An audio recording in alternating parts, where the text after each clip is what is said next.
But we welcome everybody tonight. We welcome our online congregation, which is usually 200 plus, so we welcome you all. If all of the 200 of you want to tithe to us, you're welcome. But we welcome you tonight. We had a great outreach last night in Blackpool. The team was out. We had fish and chips, donuts, McDonald's, and we forgot the ice cream, didn't we? We forgot the ice cream, but it was a great outreach as well. We didn't get time up the tower, but we got wet through. Everyone squelched home last night, going about 2:30, 3 a.m. this morning. But last night there was quite a number of conversations went on, but there was 3 conversations that we had with 3 different people. And each of those 3 people, the root of it, they needed peace in their life. Peace was missing in their life. And we was able to share about how Jesus is the only true Prince of Peace. He's the only one who can help them. There was this young girl, she poured her heart out to us. We only went in KFC for a brew. And then next thing, this young girl came, poured out, it was heartbreaking what she's been through. But at first she weren't having it, but then she was open and said, yeah, you can pray for us. So we prayed for her afterwards and that. So it was good. About 350 tracts went out. We had some fun on the streets as well. So we're believing that many seeds were sown last night. So we'll let you know when the next one is on. But tonight our guest speaker is Reverend Bob Carroll. And he's going to come and give his testimony tonight. And like I said, all you 200 who watch these videos, share these videos when you see it, so that more and more people can be reached with the Word of God. How's what? Oh yeah, we had a comment as we were leaving. This homeless lady on the floor, as we was passing by, she stopped and said, "That's the best thing I've ever heard in my life." I thought, hallelujah! So I don't know what she was on, but yeah, we should have videoed that for Martin. But anyway, let's welcome Bob as he brings his testimony. Thank you, Bob. Thank you.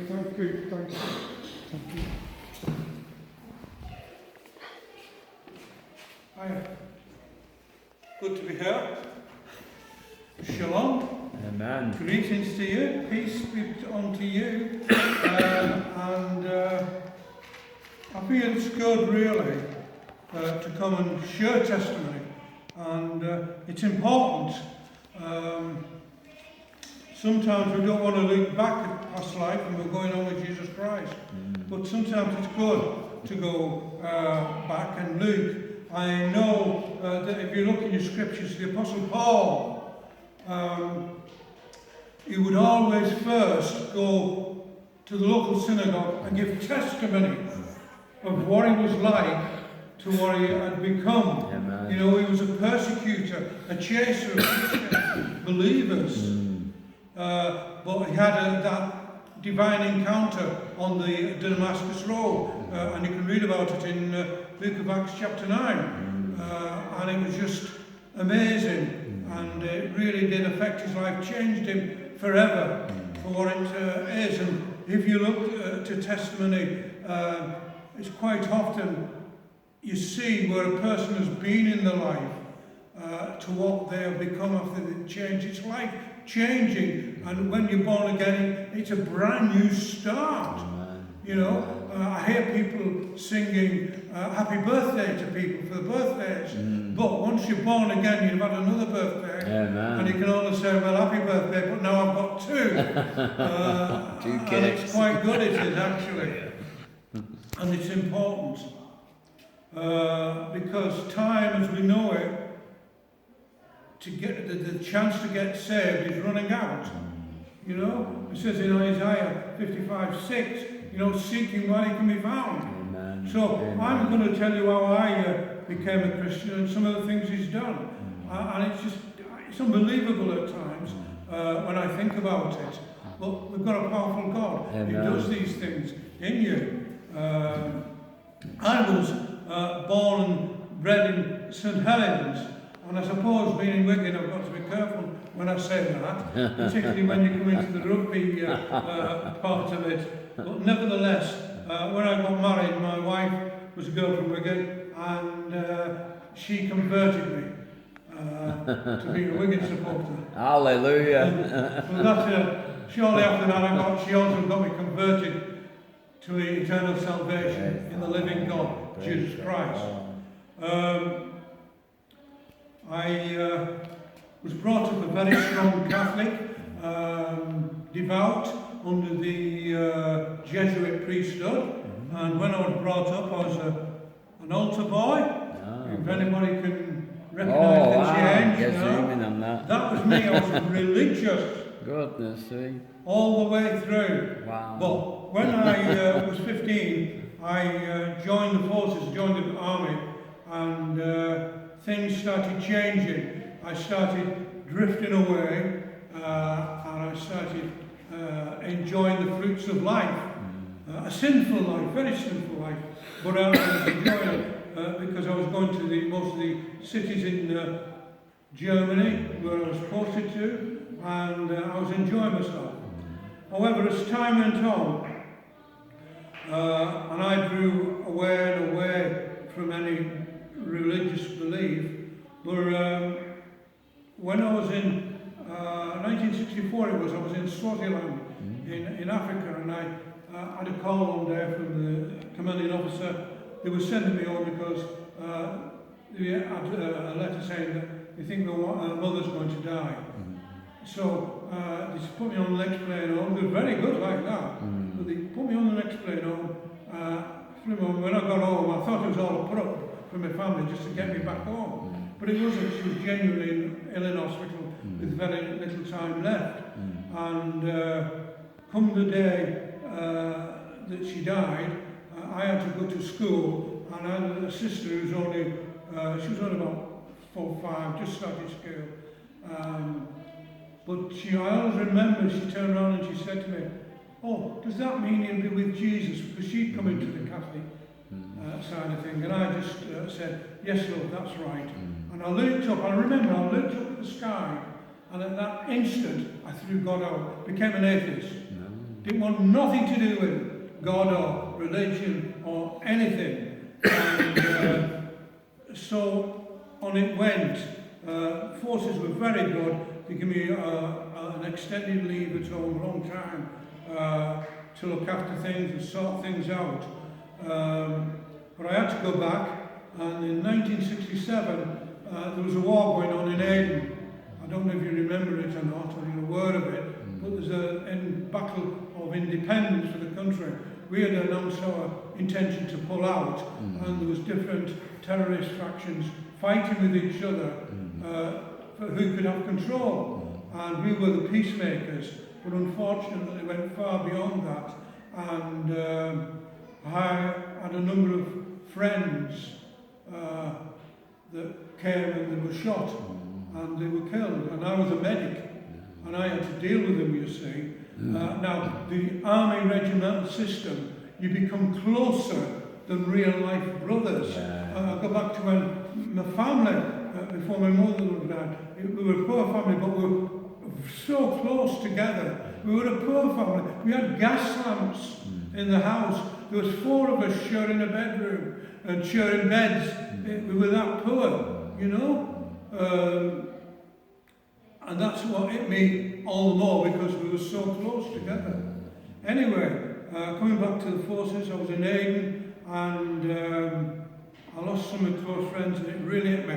And it's a funny thing, because although I'd come away from God, I would always go and blame him for every death that was in him. I remember going one day, a lad from Blackburn, Charlie Roberts, his name was, and we was talking, having a Coca-Cola, and he got called out. And as he went out the gate, I heard the explosion of a grenade going off.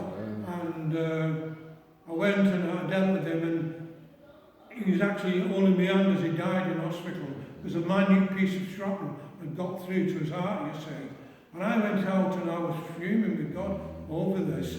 but nevertheless I wouldn't have anything to do with it. And I lost a couple of good friends as well. I was shot up myself a few times, and I'm very cautious when I go into it because it gets still me today. Over 50 years later, it still gets at me. And incidentally, there was a lad there that was shot in the side, and I sort of got him to hospital, looked after him, and I didn't see him after that until last year. And there was a tattoo or something on at St Helens, and I decided to go because I don't go to these things, these military things, you see. And this lad came up to me and said, Bob, he said, do you remember me? And I thought, do you remember you? I don't know. He said, yeah, he said, I was shot in Aden, and he said, you looked after me. And he said, I've still got the bullet inside me. And that was 50 years later, so I went under that sort of trauma. Anyway, come 1969, my last few months in the army, I was in Northern Ireland, and I was in Armagh, what they call bandit country, and there's a few incidents there that I'll not really go into, but they were incidents, and you probably see them on telly and what have you. They were bad, and they really shoot me up, no doubt about it whatsoever. Anyway, just after we got back, oh, by the way, when I was in Aden for what I did, I got a C&C's commendation for personal bravery when I was out there. I've got a certificate at home and things like that. Dave Brown is still holding a part of a grenade that was slung at me. But anyway, that's gone. Went to Northern Ireland, came out, and I decided a peaceful life. I joined the police force. And in the police force, it was one thing after another. It really was. And policemen, I was in traffic, and you usually see us flashing here and there with blue lights on and everything. But sometimes you do have a little bit of a laugh with you. I remember one night coming up to Christmas, I was in a district of St Helens, and we parked up with our back towards this wall where there was a sort of builder's yard, and they had geese as the guards on it. Anyway, we were packed up and we were just after getting somebody, you see. We like that at the time, we were up and we were talking, me and my mate, and suddenly there was this mighty crash on the top of the car. And we thought somebody had really, thrown a brick around or something. And we jump out, and it was a goose on top of these geese on top of the car. With his neck on.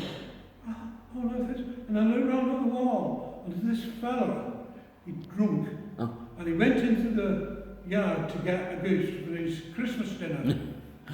And he threw it over first before he climbed over, but he didn't realise that the traffic came too obviously on the other side. And it landed on he came and I said, you're coming with us. And we took him in, and what we had to do with this kid, we put it in the fridge in the kitchen for evidence. We got a telephone call the day afterwards from the owner of the yard, saying, you can keep it, So I went down to get it thinking, hey, I've got a great big Christmas dinner here. And what happened? He'd gone. Somebody from CID had taken me to it. And it's a funny thing, another time when I was doing CID attachment, I've been to a series of breaks up in Thatchwick at St Helens, and I was going around with my warrant card, service, I said, knocking the doors in, have you seen anything suspicious? And I started off, I'm from CID at St Helens, making inquiries, have you seen anything suspicious? And I'll tell you, 99% of the people, I will look at my card like that, my warrant card like that, and they go, I've not seen anybody like that around here. Honestly, it's unbelievable what happened. Anyway, time was going on. I'm coming now to the time I met Jesus Christ because he was, I was still in the police force at the time. And I was backed up on East Langley, Golden Island accident unit. And this and that T Cortina passed us. It was an old battered thing, and the lady was driving it. No offence against ladies, but this lady was driving it. You're here in a minute. So I went and I pulled it near Goulburn, and winded down and said, "Yes, officer, why have you stopped me?" And he said, and I, without thinking, I said, "I'm sorry, love." I said, "I always pull old bangers up." And she said, "Well, I'm sorry, I can't find anything better for you." So that taught me a lesson.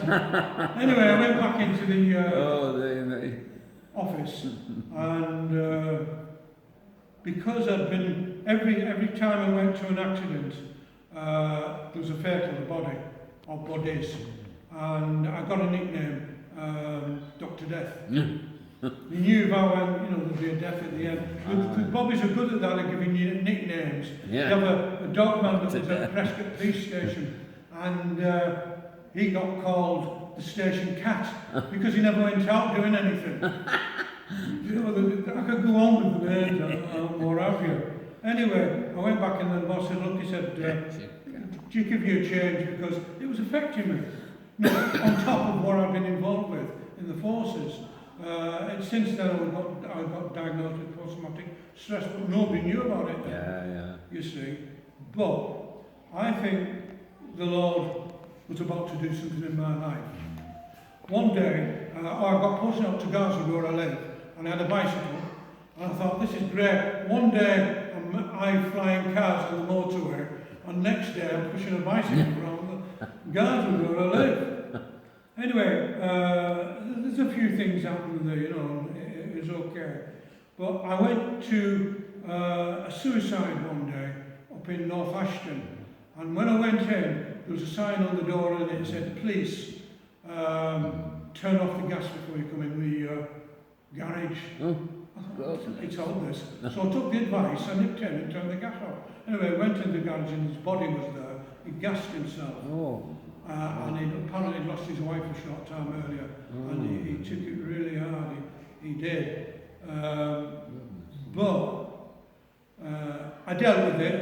I called the cavalry in, as I call it, scenes of crime, and we dealt with it there. I'll give it to another Bobby to deal with in a patrol car.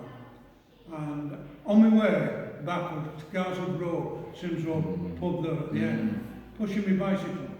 And this is where the Lord started dealing with me supernaturally. No doubt about it. I was walking, pushing me back down the road, and it was a clear day, and suddenly I went, there was a cloud there, and I was in the middle of this cloud. And I looked up, and I saw a judge sitting up his seat, like in the Crown Court. And I was taken back from him. And he said, "What's your name?" So he read my name out before I went by, as soon as "What's your name?" Yeah. And he went over to my page, and it was full of black finger marks, which was my sins. And he asked me, did I have an answer? And I said, no. And at that time, little did I realise that there's also a book of life. When you're saved and your name goes in it. And if you're not in it, you don't go to glory, you see. Anyway, it really brought me down. And I went home that day to my wife, and I explained what had happened. Now,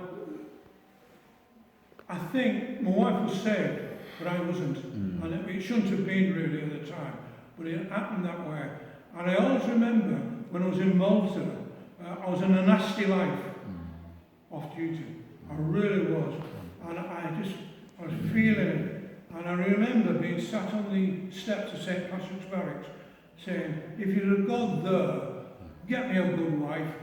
I want a clean living. And nothing more about it. Until I came into the police force, and I've been there 3 months, and I went on a blind date with the British Legion in Earlstown. And the first night that we met, it was great getting off. And 24 hours later, when I met her again, I proposed to her. And she said, yeah. He said yes. And that's almost 50 years ago. Praise the Lord. And we had this one thing that kept our marriage together, because you've got to be careful nowadays, because marriage is hot potatoes, you know, they don't last long and That's people are not right. bothering. But we have this principle that if he'd ever had a tiff or anything, before I went through the front door to work, we'd make it up. Praise No God. matter who was to blame, Praise God. didn't matter, we'd make it up. Amen. And that would be it. And I think that's kept us going so long. Amen. And that was good. Anyway, Amen. a couple of weeks after this encounter on this road, it was on a Sunday morning, and I was walking down the road, and it was beautiful spring. And I thought, I was thinking back in the days I was in the desert, because most of my service was in the Middle East, in the desert, in the Libyan desert, been all the way through there, and done all these things.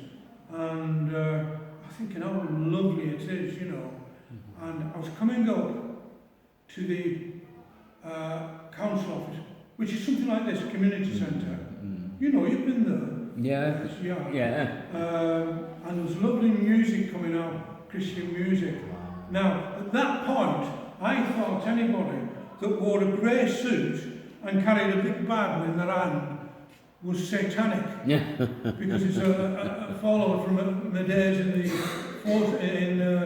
Catholic Church. Yeah. You see, nobody could be no God unless they were a Catholic. Um, And I went in there, and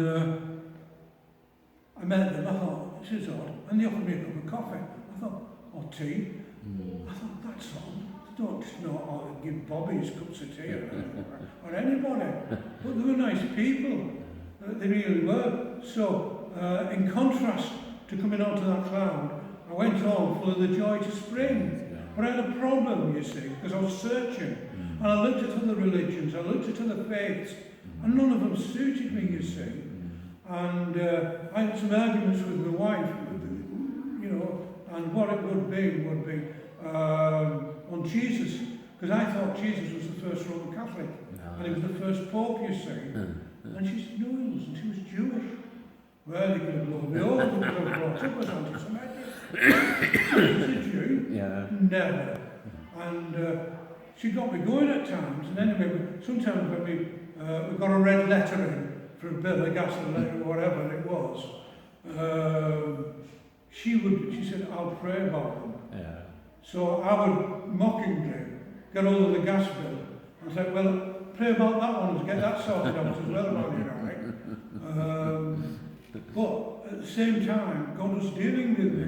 And I remember one day, there was a bobby called Dave Lunn, and he was a brethren guy, but he loved the Lord. And we were in a panda together on patrol, and it just happened to come up that,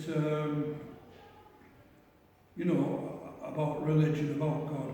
And I said, because I was saying, well, I said, there's nobody will forgive me my sins. I said, you know, no priest, you know, you need a priest, and nobody will do that, because I've got that many.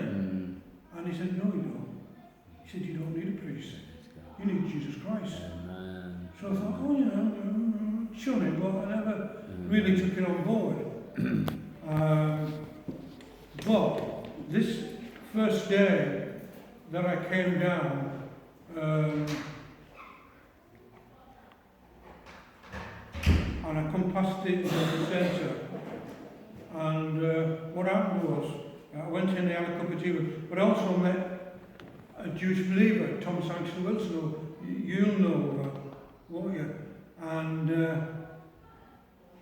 he introduced himself, and I was in full uniform, and he said, I'm a believer in Christ. Well, again, you could have hit me with a bucket. A Jew that believed in Jesus?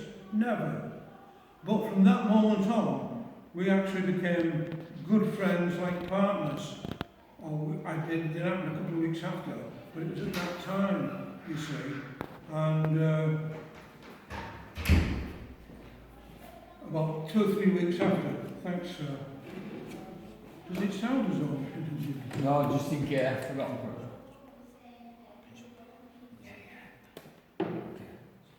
I went to the Brethren Hall, the Gospel Hall in Haydock, and it wasn't an outreach meeting, it was a teaching, and another supernatural thing happened. I'm sat down there, but next thing is I'm standing way back and looking down on myself and everybody there. And a voice started speaking to me about me and the way I was going. And I had this thing that if God is as good as what he is, why does he allow all these things to happen in the world? Why does he allow children to get sick? Why does he allow murders and crime and everything else? And the voice said, that's not me. That's man's own choice to follow that way. So, yeah, a bit more chat, and then suddenly, and nobody ever told me about a sinner's prayer. But I said, Lord, I have been such a sinner. You died on the cross for me at Calvary. Forgive me, come into my life and take it over. And instantly I was back in myself. Never realising what had happened or what I said until a week after, and I was having a brew at a garage in Garswood, and the two Yorkshiremen that had it, and they took the Lord's name in vain, and I felt as though I'd been stabbed. I said, what did you do that for? He said, what? He said, taking the Lord's name in vain. And they both looked at each other, and the elder one said to the young one, oh, he said, I think I remember something going a bit funny like that once. So anyway, Dave found out, he came to see me at my home, brought me a Bible, but I told him I'd already said the sinner's prayer, inviting him into life. And from that moment on, things changed unbelievably, because I started following Jesus Christ, and he gave me a word from somebody up in the northeast. His name, I forget his name anymore, but he's a professor of theology, and he signed his book and he said Romans 1:16 on it. Now I'd already had the encounter with Tom, and I found out he was a Jewish believer. And Tom came to me there, he said, you're going to have ministry amongst the Jewish people. So I thought, okay, then we'll see how it goes. And things started happening at the same time. First of all, I started getting invited into churches to give testimony, left, right and centre. And I sat down one day and thought, well, if I'm going to be used this way, I better get to know the Bible pretty quick. It's the Word of God, you know. And I gave my first testimony over to Healing Church in St Helens, and then other places. But I then started studying. First of all, there was a Bible college of Emmaus over in the other side of Liverpool, which was basic, it was brethren, but it was a good, solid word. And it started pointing to things towards Israel, and God's not finished with them, you see. So that happened. Then after that, I wanted more, and I went and got a diploma with the Assemblies of God in South Africa. That took me, 16 months or 17 months, something like that. And while I was doing that, I did an ordination course with the Bible College down in London, Birmingham, from which the ordination followed. And that was a tough time doing both things, but I did it. And after that, it followed on almost instantly. I went and I did my degree, Bachelor of Arts degree course in Biblical Studies, followed by a Master's degree. And before I realised what was happening, I was studying for a PhD, and then I got my Doctor of Theology. And they all came in, and I thought, there's a purpose for this. And ever since I've been while I've been dealing with ministry with Jewish people, I've been directed to do teaching, you see. And I've not asked for it. It's just come to, people just come to me and ask me. But some of the miracles that the Lord started doing with me, I got a call one day from Holland saying, would I take a petition over to a senator at New York and then into Washington. And when they picked me up off the floor from the phone call, how on earth am I going to get there? Anyway, a check for it, and it covered everything that I needed to do. So I went over there, and oddly enough, I was in New York the first night, and I found a Christian fellowship but it was a Messianic, a Jewish one of Christians. And I thought, yeah, I'm perhaps on the right road. Anyway, following day I went down to Washington and I went to see this senator with this petition and everything worked out fine that way. And when I'm coming down was the steps of the White House, and I was led to believe I could go on a walk around a tour. I thought, well, I'll never get this chance again. So I went across and I spoke to the security guys, and they said, yes, it's just a tour leading now. So he looked at my case, because I had my best will and Tockham, and I went round with them, went into where they have the State of the Union and everywhere else, and I thought, oh, this is great. And then just before we're leaving, he says to us, the tour guide, oh, he said, there's a restaurant there, and he said, you can go and have something to eat. He said, they have a particular stew on, and he said, they've been having it since 17 such a something or other, when the White House opened up. And I thought, well, I bet it's well cooked now. So anyway, I went down there, but I got separated from the tour party. Don't know how again. But I went into this room, and it was a large sort of cafeteria, restaurant. And a guy came up to me with his best dining room suit on. He said, excuse me, sir, he said, there's a security area here for your briefcase. Took me jacket, took it up for me. I thought, what's going on here? Took me to this big round table, and there was more silverware, more knives and forks I've ever seen in all my life. And I thought, where do you begin here? And they said, oh, the buffet's over there. So I went over, and I had a huge tuna salad and everything else. And I'm looking up at the roof and everything, and I thought, what am I doing here, Bob? I come from St. Helens. You know, 4 of us in a bedroom, sharing beds. And I thought, what's up? But I took it, the blessing, because when I found out what it was the presidential staff. The dining room that mucked in with the president, which was Ronald Reagan at the time. Shows you how far back it is. But I thank the Lord. And I came home, I had to go out to Holland again, then flew back and did all the business. But I thought, that's great. The other thing that I think the Lord did for me, or He showed me His power, you see, when we pray to do things and we're given something to do, sometimes we're guilty of thinking small. But this is big. It already took me to the White House. A number of years ago, they had a remembrance organised in Liverpool for the Battle of the Atlantic, and they had march passes and everything, and ships were in from all over the world. Again, don't ask me how, but I got to where the ships were. Don't ask me how, but I found myself on board of an American warship. Now, just before this,